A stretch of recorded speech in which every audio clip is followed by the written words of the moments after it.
Cek cek. Halo halo halo. Cek halo. Oke. Ini saya waktu ngerekam video atau melakukan pembuatan video ini waktu hujan. Jadi takutnya nggak kedengeran ya. Jadi tak cek cek. Halo halo cek. Halo halo. Oke, ada pertanyaan kayak gini dari Grand Astuti 12. Mas, mau nanya, maksud flow code itu apa? Oke, kita juga masuk di sesi flow code sebenarnya ini ya teman-teman. Karena kemarin kita ngaplikasikan tangki warna kuning ini polos, terus kita clear code untuk ngunci bagian base code-nya karena kita pakai base code full uretan. Dan di sini kita nggak mau kelamaan masang stiker, jadi kita kunci dulu pakai clear code. Habis itu kita amplas, lalu kita kita tempelin dengan stikernya ini. Lalu kita jangan lupa dibuka dulu laminasinya ya. Setelah ditempel laminasinya dibuka karena kita mau melakukan clear code lagi. Dan di sini kita lap menggunakan degreaser. Degreaser ini untuk memastikan bahwasanya tidak ada kandungan silikon ataupun minyak yang tidak sengaja kita sentuh gitu ya. Nah, pertanyaannya tadi apa itu flow code kan gitu ya. Kita coba jelaskan sesuai sepengetahuan aja.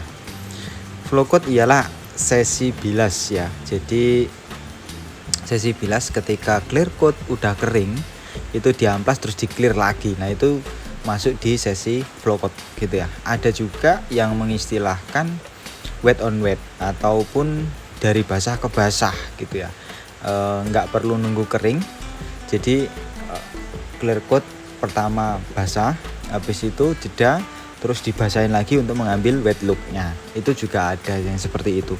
Tapi kebanyakan di Indonesia kita itu menggunakan sistem yang di clear pertama, habis itu di amplas terus di clear lagi. Nah, itu juga masuk di sesi flow code ataupun sesi bilas. Jadi flow code itu dilakukan ketika kita pengen menambah build film, terus memperbaiki clear code yang mungkin gagal gitu ya. Jadi pemahaman dari flow code sendiri itu tidak untuk membuat clear code menjadi flat ya. Kalau ingin flat, benar-benar flat, yaitu dipoles gitu ya, dikikis jerukannya terus dipoles, karena hasil otomatisasi dari spray gun itu pasti menghasilkan tekstur gitu. Oke, itu untuk pertanyaan pertama. Untuk pertanyaan kedua, karena juga saya sering cek-cek di kolom komentar itu pertanyaannya kayak gini. Ada yang sekilas saya baca itu dia nge-clear 1 kali 24 jam, habis itu diamplas terus di-clear lagi, ternyata keriting kan gitu ya.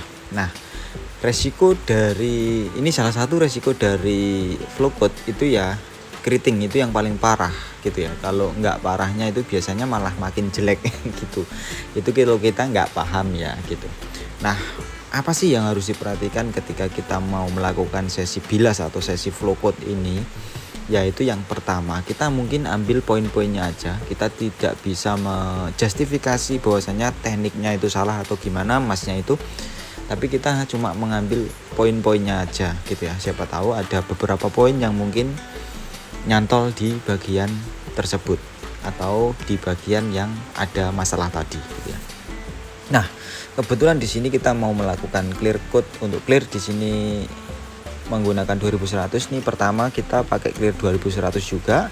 Terus kedua ini setelah kita pemasangan stiker kita pakai clear 2100 juga. Untuk thinnernya tadi cuman 1,5 titik botol ya. Jadi sedikit aja, itu berapa mungkin ya 5%-an lah paling ya. Paling 5%-an paling kalau dipersenin gitu ya. Tapi sedikit banget. Nah, apa sih yang perlu diperhatikan ketika kita mau melakukan sesi flow code atau sesi bilas? Jadi poin pertama adalah thickness atau ketebalan dari clear pertama yang kita aplikasikan. Kalau teman-teman pakai nozzle-nya ideal dari mulai 12, 13, 14 itu untuk clear code. Mungkin kalau kita mengaplikasikan secara 3 layer itu kita mendapatkan lapisan yang ideal. Tapi kalau teman-teman pakai nozzle yang kecil ya, nozzle yang kecil di 1 mili atau bahkan ada yang di bawah 1 mili, meskipun kamu bilang ini sudah tak clear 3 layer mas. Ketika kamu ditanya nozzle-nya berapa mili, 0,8 1 mili, itu nggak bakal bisa ideal teman-teman. Teman-teman harus mengaplikasikan kurang lebih itu 3 lapis atau sampai 4 lapis gitu ya. Itu kalau untuk nozzle kecil. Maaf, di sini ada dinosaurus nempel. Gak apa-apa, kita masih basah, kita ambil aja gitu ya. Nah, itu pertama. Jadi lapisan clear coat pertama harus benar-benar ideal. Terus yang kedua, itu pemilihan grade amplas ya. Pemilihan grade amplas itu jangan terlalu kasar, juga jangan terlalu halus. Kalau untuk main di wet sanding atau mode basah itu biasanya main di 800 stop 1000, di 800 atau 1000 ya, itu ya. Kalau saya sih pribadi kalau wet itu biasanya di 800 nya udah cukup gitu ya. Jangan di bawah 800, jangan di atasnya 1000. Kalau di bawahnya 800 nanti baretan masih terlalu dalam, itu juga bisa rawan diresap oleh thinner yang dibawa oleh tembakan clear yang kedua gitu ya. Akhirnya bisa keriting atau crack ya gitu ya. Terus kalau di atasnya 1000, bahkan ada yang juga yang sampai 2000, itu mending dipoles saja daripada di flow coat lagi, karena amplasnya terlalu halus, nanti nggak bisa chemical bonding atau nggak bisa saling merekat gitu ya.